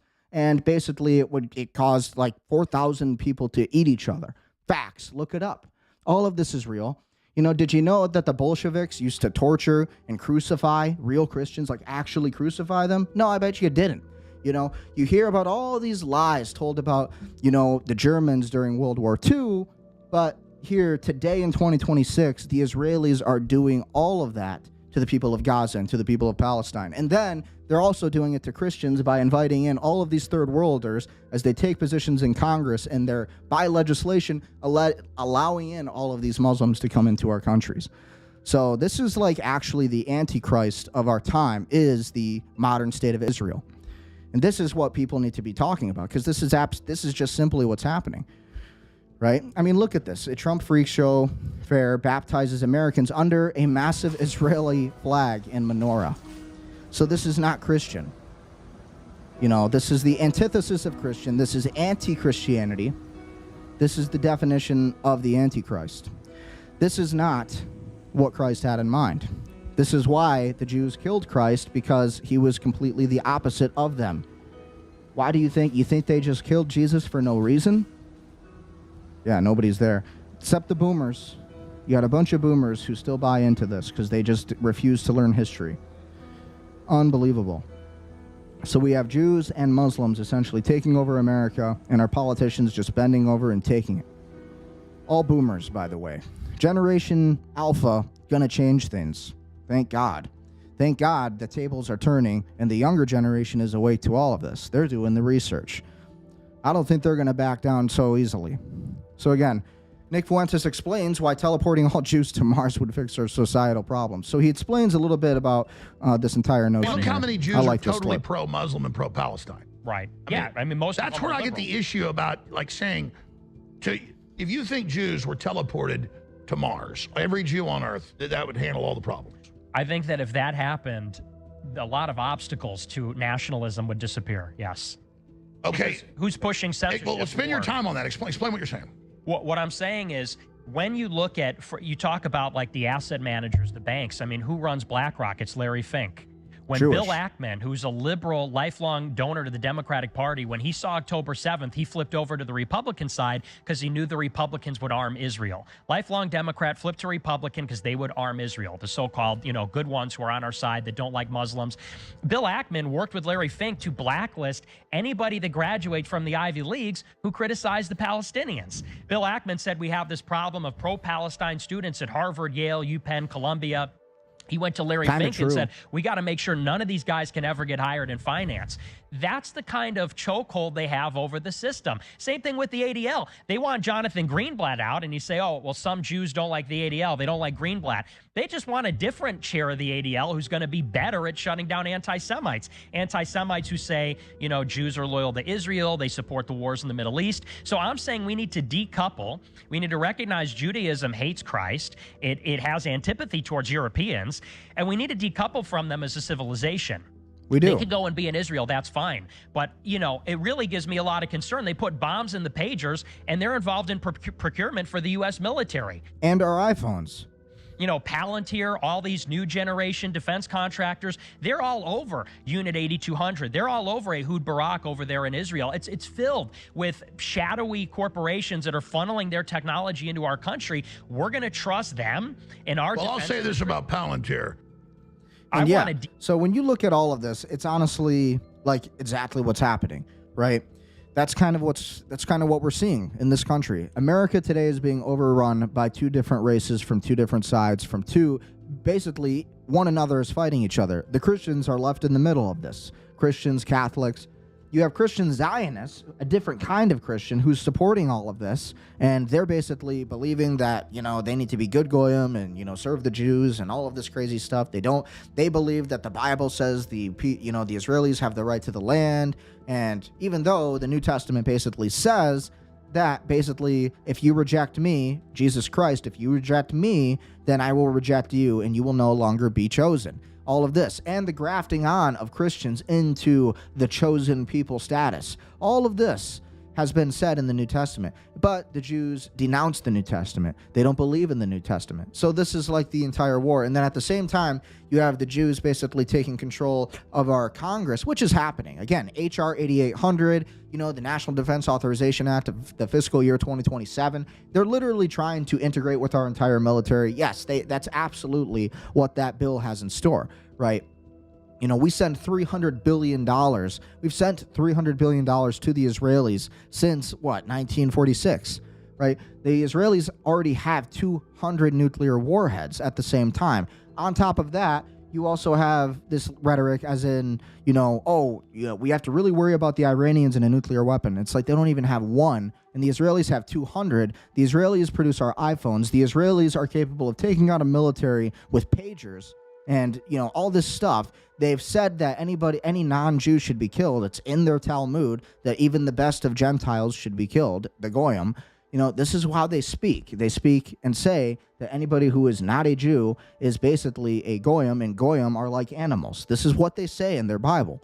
So, you know, this is why 109 countries did not welcome the Jewish people for this kind of attitude. And, you know, taking over political positions of power and then inviting in the third world to destroy countries by essentially conquest, you know, allowing in these Muslims through legislation. Who's doing that? Well, it's the Jews. So that's what's going on. I mean, you see it. You have Randy Fine representing the state of Florida, and you have Ron DeSantis who took a flight to Israel and basically signed a bill that said, as in law, you are not allowed to criticize the state of Israel. He went to Israel and signed it in front of Netanyahu.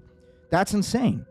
You know, you have all of these politicians like Trump, whose administration is 80% Jewish. And so, again, they believe in Israel first. They don't believe in America. They don't want to serve America. They want to, again, make you pay taxes, and they want to collect your taxes, and they want to send you to fight and die for Israel. This is what they says. Like, rabbis have said this. So we cannot allow that to happen. So watch this video. A Swedish politician, Alexander Christensen, bows in front of an Israeli Zionist during his visit to Israel. This is what's happening with all of our politicians, by the way. And again, I made this post months ago, and it got 27,000 views, 689 likes, because people agreed with this. But again, first let's watch the video, and you'll see what I'm talking about. Look at this. The submission from the Swedish MP comes so embarrassing that the Jewish settlers begin to laugh. Look at this. They literally laugh at him. Look at this video. They're laughing at this guy. This dude right here. This is brainwashing. This is a true goyim, if there ever was one. Jew. Look at the reaction. Even they're like cringing. They're like, I can't believe these people really buy into our stuff. Like, listen to this. He doesn't even know what to do right now. Wow. Talk about cuckold. Talk about a goy. Shabbos goy. We have to fight our fights to get to these days. And again, one more time. Look at his face. Like, they're completely laughing at this guy. He's laughing. They're all laughing at this guy because this is total delusion. This is mental illness. This is what they call Christian Zionism. This is what the boomers really think is real. And they're laughing. The Jews are laughing because they know, dude, this is all a scheme to get you people to fucking side with us so we can take over your country without you even knowing it. And they're buying into it. So then I commented on this. Again, when did I make this comment? Scrolling down here, let's look at when I made this little comment. This was 3:04 a.m., February 7th, 2026, just a few months ago. And I said, non-Jews who bow to Jews like this are the real Goyim. And Jews know this. This is why they laugh at him. This is who the Jews are talking about when referring to Goyim, a non-thinker who knows nothing about nothing and would sell out his own nation for money and status. True Goy, easy prey. And so I took some screenshots and I attached them. Listen to this. Again, I attached these images because this is all real history. For over 2,000 years, Jews have murdered Christian children to obtain blood for Purim or Passover ritual, the Jewish Encyclopedia. Again, that's where the source comes from. Documents 121 ritual murder cases from 1146 to 1900, which were tried in courts of law, resulting in many convictions and executions for their crimes. In fact, a shrine still exists at St. Peter's Church in Trent, Italy, along with the relics and sacrificial knife which Jews used to kill children for their sacrificial murders. Look at this. It is referred to as the Simon of Trent blood ritual of 1475. Consequently, in 1557, during the Frankist disturbances in Poland, the Talmud was burned because it called for the Jews to use the blood of Christian children in their ceremonies. So again, you have these Christian Zionists who are worshiping this, and they don't know this history. Now let's listen to what some prominent Jews actually had to say. Okay, these are real quotes from Jewish people. Young white people are on an endangered list, and unlike, say, the bald eagle or some exotic species of a muskrat, you are not worth saving. In 40 years or so, maybe fewer, there won't be any more white people around, and that's a good thing. That's from Tim Wise, Jewish anti-white activist. Now let's listen to, again, this lady is Lerner Spetter, founder of the European Jewish Fund. I think there is a resurgence of anti-Semitism because at this point in time, Europe has not yet learned how to be multicultural. And I think we are going to be a part of the throes of that transformation, which must take place. Europe is not going to be the monolithic societies they once were in the last century. Jews are going to be at the center of that. It's a huge transformation for the people of Europe to make. They are now going into a multicultural mode, and Jews will be resented because of that leading role. Here's another quote from a Jewish man. The goal of abolishing the white race is, on its face, so desirable that some may find it hard to believe that it could incur any position other than from committed white supremacists. Make no mistake about it. We intend to keep bashing the dead white males and the live ones and the females too until the societal construct known as the white race is destroyed. This is Professor Noel Ignatieff, Harvard Magazine, September-October 2002. Now this quote's from Osavda Yosef. Goyim were born only to serve us. Without that, they have no place in the world, only to serve the people of Israel. Why are the Gentiles needed? They will work, they will plow, they will reap. We will sit like an offendle and eat. That is why Gentiles were created. Let's keep reading. Now we look at Clark's father, Benjamin Jacob Kahn, who was Jewish. This one's kind of hard to read. On the 24th of April, 1999, I think it says, the day NATO began bombing Yugoslavia, Wesley Clark, the general in overall command, said this on CNN. There is no place in modern Europe for ethnically pure states. That's a 19th century idea, and we are trying to transition into a 21st century, and we are not going to do it with multi-ethnic, and we are going to do it with multi-ethnic states. Now let's go on to Ishmael Levitz. He is also a Jew.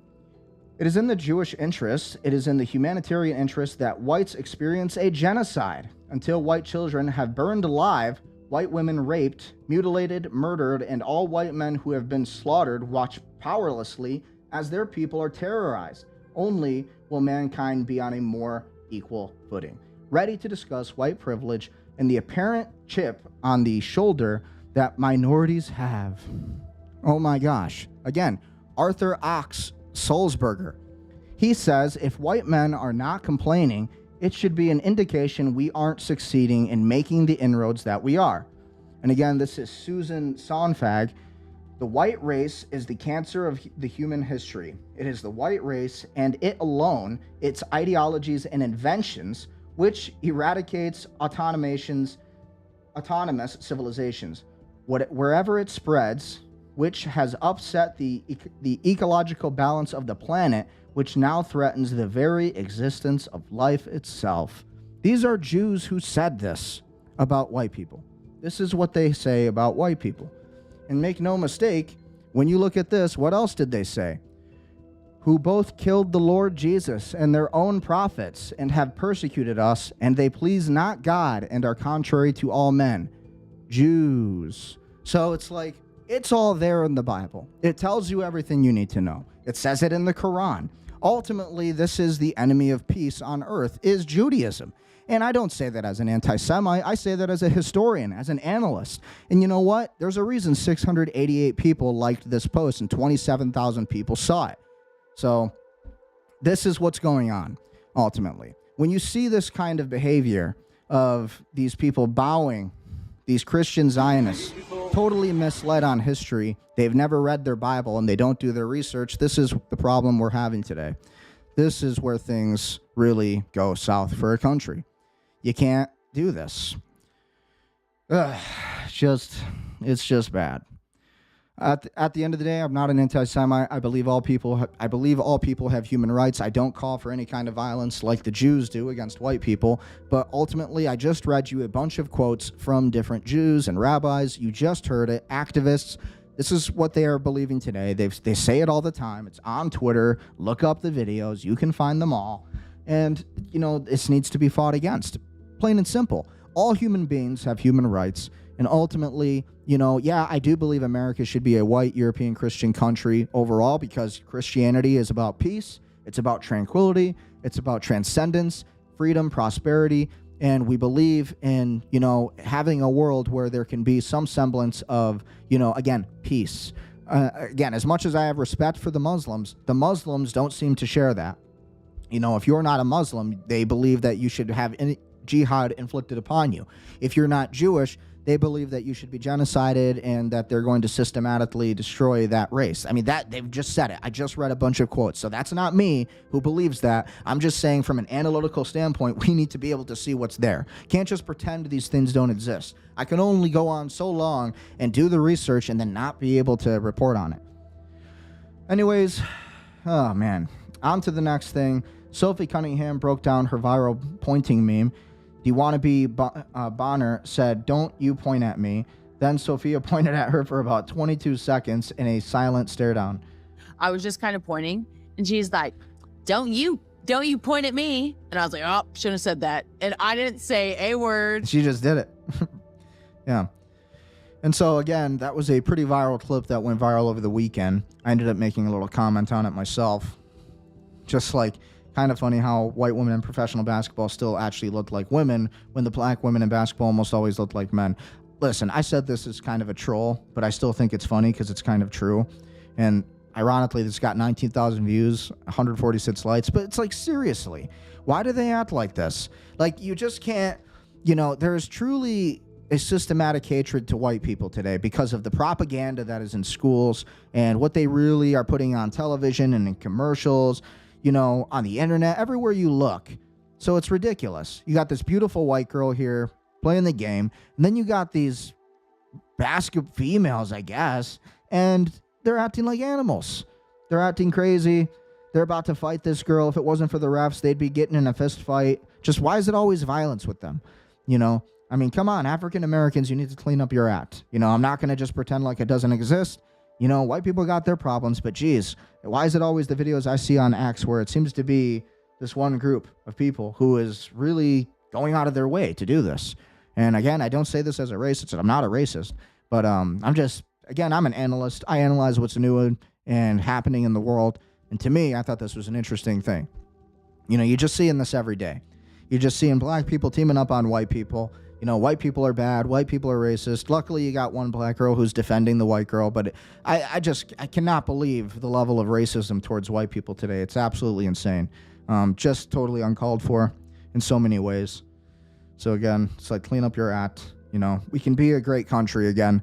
Read your history. Figure out, like they had, like black people really have this belief that white people created slavery when it was actually the Jews who created the slave trade. That's in the Jewish Encyclopedia.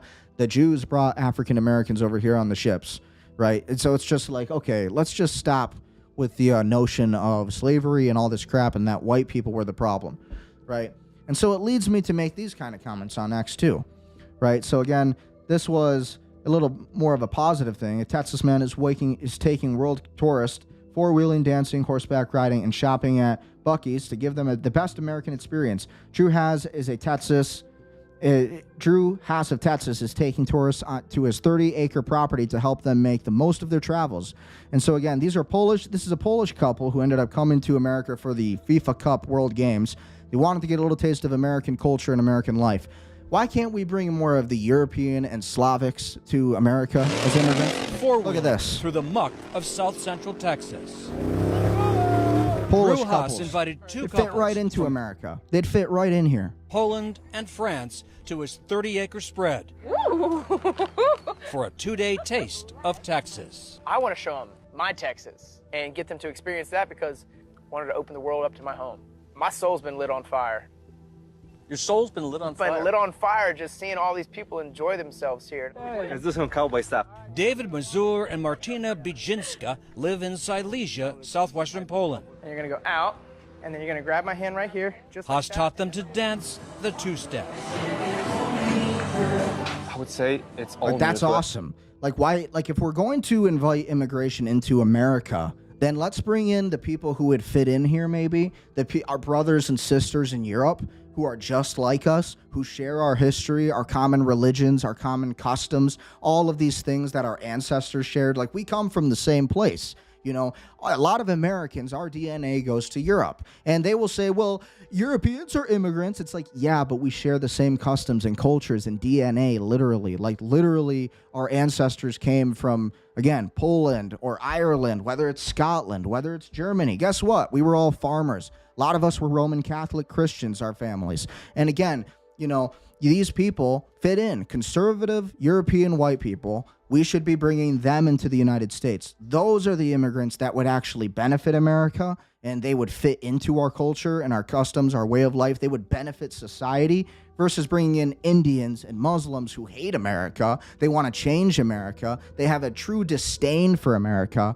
And again, Somalis who are defrauding the public, and, you know, they're just like total hatred. They're stabbing girls on subways. And then you have these beautiful Polish people who are coming in, enjoying our culture. Like John Wayne westerns. You just want to see it for yourself. I was a bit skeptical about it, but then I just feel like, yes, I can do this all day.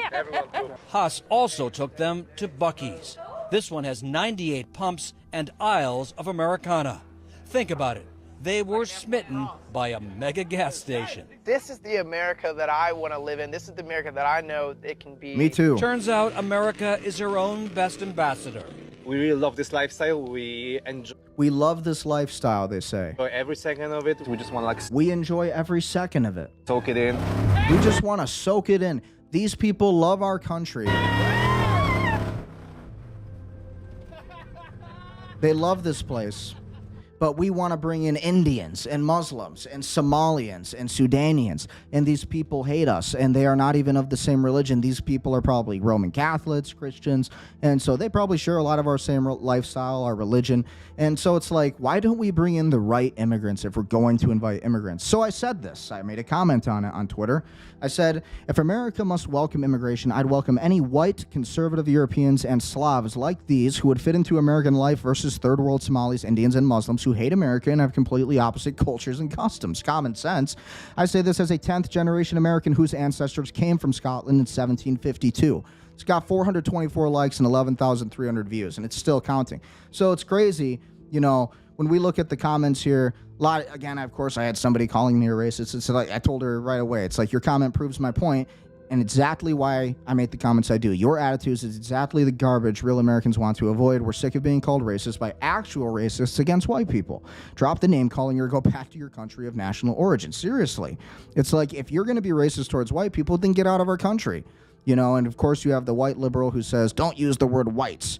Just reinforces racism. Go by behavior, not appearance. And I say it's racist to say white? And then I said, I meant what I said. American and European white people assimilate more than others. America and Europe are of white descent, and it should stay that way. Non-whites are racist against whites from what I see today, which does appear to be the case. And I'm not saying that as a racist. It's crazy. So we got a huge response from this on Twitter, but it's just like, it seems to me like it's common sense. Like, how is this arguable? You know, why would we want a bunch of third world immigrants and Somalians and Muslims who make it a point that they do not want our country and they don't like our country? Like, I don't get it. Makes no sense. So when I look at it all, I think it's crazy. You know, you look at things going on in the world today, and it's just like, really, you know, what is the main objective of our country? You know, what is the real agenda? And I think maybe we should care more about making sure our country is safe and beloved. And we share a common custom, you know. America was settled by European immigrants, and yeah, so it should stay that way. If we're going to have more immigrants, they should be Europeans. It's common sense. You know, really, at the end of the day, we share the same religion, same customs. We're farmers, we're innovators, we're entrepreneurs. That's what we do, right? We're police officers. We bust our ass. We work at jobs. That's what we do. And so that's what we do. And it needs to be that way. So now let's just look at any kind of breaking news that's going in the algorithm today. Sneako seethes that Nick Fuentes saying he wants America to kick ass like Israel. Oh, God. I'm sick of Sneako. Come on, Sneako. Wake up. So, again, this is an interesting clip. Let's check this out. Is that they actually, I'm not even making this up, that they opened the windows. The myth of the gas threw chambers. The Zyklon B in the windows. German engineering. Okay, so then Majdanek you get through real quick. Let's debunk Majdanek in one photograph. There's the windows, okay? And so the story with Majdanek is that they actually, I'm not even making this up, that they opened the windows and they threw the Zyklon B in the windows from outside. That's how they allegedly gassed people at Majdanek. God, it's so... We're supposed to just sit and believe this and not question it. Right. Like someone's not... But there was no cyanide on the walls, you know, and that's always what I have to say. The window out as we're getting gassed. It's just so absurd. That was the story. Yes, and so when you put all that in context, it becomes obvious it was wartime propaganda that has, over time, grown into history. And like you said, people all over Europe can go to jail just for having this conversation today. Like years in prison. Insane. Right. I'm sure there'll be some kind of blowback on doing the show in general. Yeah. Oh well. This is part of history that needs to be rewritten. 100%. The people who perpetuate this. I'm not a fan of Jake Shields either. I think he goes a little far with the anti-Jewish and the, you know, a lot of his rhetoric. But, you know, he brings on great guests like this who are real historians and they've actually evaluated the issue. And it's true. There is a lot of history about the Holocaust and World War II that does need to be revised. And there does need to be a real history lesson on what actually happened. We can't pretend like, you know, that everything we've been told in school is correct and accurate when it's just not. Are enemies of humanity. Ultimately, when you lie about history, you steal people's essence from them, and there's no punishment too great for that. Yeah. They're rewriting history. They're trying to hide the real histories. They're trying to lie and slander different peoples and different races. It's terrible. So again, when we look at some of the other breaking news, doesn't seem to be much else going on in the algorithm today. What else? Russia stands in the way of evil. Factor of power that stands against evil. Like I said, they have always failed. They will fail this time, and they will fail forever. We will see. Try to. So whose side do you take? The Russians, the Ukrainians? Who is correct? Massive development just 9 hours ago. Professor Morandi, hold on, because my computer's glitching. Drops a terrifying ultimatum confirming Iran is prepared for the ceasefire to collapse. He warns if Trump escalates, Iran will trigger global economic depression to force regime change in Washington. So really, yeah, I mean, they're going to choke. They're going to continue squeezing those choke points. In fact, over the last 10 days, ever since the siege was lifted, Iran has exported huge quantities of oil, much more than any other country, and it is preparing itself for another potential conflict with the United States. The Americans lost the war, and if they but it is possible. It is possible that they will carry out. And it's annoying because we did lose this war because it was a war that strategically and militarily we did not need to fight. Former Green Beret, director of the National Counterterrorism Center, Joe Kent, even said the same thing. This was a war that militarily, tactically, by the way, Charlie Kirk said the same thing. We should not have been fighting this Iran war.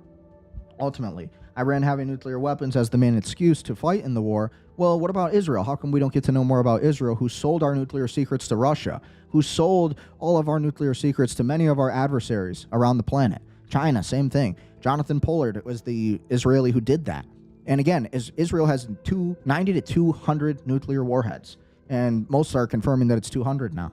And so, why aren't we allowed to know more about that? How is Israel not the real, actor of terror here?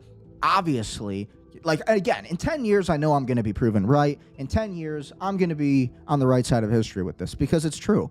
And the Israelis need to be put in their place. And ultimately, they are the real aggressors of terror across the entire world right now at our current time in history. This has nothing to do with anti-Semitism. I'm a Christian. I believe in Jesus Christ. Can't call me an anti-Semite. Never can. But at the end of the day, it's like this is just the truth of the matter. And so we lost this war as Americans because this was not a war that we were ever going to win. Militarily and strategically, it made no sense. Is preparing for it, even though it lost that war. But the Iranians want to make sure that the Americans recognize that this time around, if there's another war, the Iranians will ensure that there will be a global economic depression that we're already in one, too. We're already in one. That's the scary thing. Regime change in Washington. The United States, next time, if there's another war with Iran, the world will not be able to tolerate it, and the world will blame Trump. Yeah, and they will. They're going to blame Trump because Trump allowed the Israelis to suck him into this war and really to no benefit. So again, we see a lot of anti-Semitic stuff on Twitter. We see a lot of, anti-Muslim stuff. We're trying to skiff through the truth, and we're trying to find information that's actually, necessary. 16 hours ago, a planned large-scale attack on Jerusalem was disrupted after Israeli forces found a 25-meter tunnel shot with explosives and heavy weapons in East Jerusalem village, Israeli authorities say.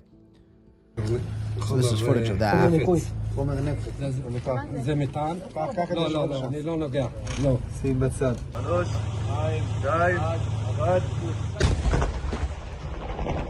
the explosion you just heard.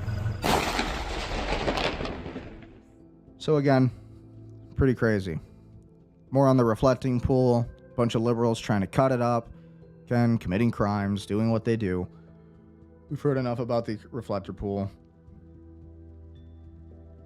So really, honestly, just crazy. As we continue looking through the algorithm, that's pretty much all we have time for today. But what do you think about all of this? What do you think about World War III, where we're sitting today with everything? What do you think about the Iran war? What do you think about the Israel-Lebanon war, the control that Israel does appear to have over the United States and our Congress, again, via H.R. 8800, National Defense Authorization Act of the fiscal year 2027? What do you think about, again, the Sneako Rabbi Mizrachi debate, and basically them both saying that Christianity is an idol-worshiping religion when it's obviously not, and I believe that their religions are idol-worshiping religions, but I don't believe that they deserve to die for it. I don't believe that they deserve to burn in hell for it.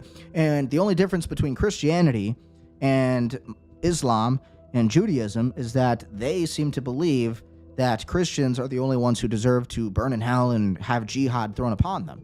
It's really kind of weird. And it's almost like they're working together to destroy America and Europe. They truly are. And so, we're being hit from two sides here. And ultimately, there needs to be a crusade, and there does need to be a real revolution that, is fundamental in Christ. And that doesn't mean it has to be violent, but it does have to be a revolution of the truth. And this has to do with, ideological warfare, ideological subversion, all of the history that we've been taught, the textbooks that they're trying to, force our children to read. All of these things are a lie. So these things we need to be changing in American society today. And I just want to get my country back. America first. That's what this is all about. That's what this show is about. So that's kind of where I stand. What do you think? Be sure to like, share, comment, subscribe, and I'll see you next time.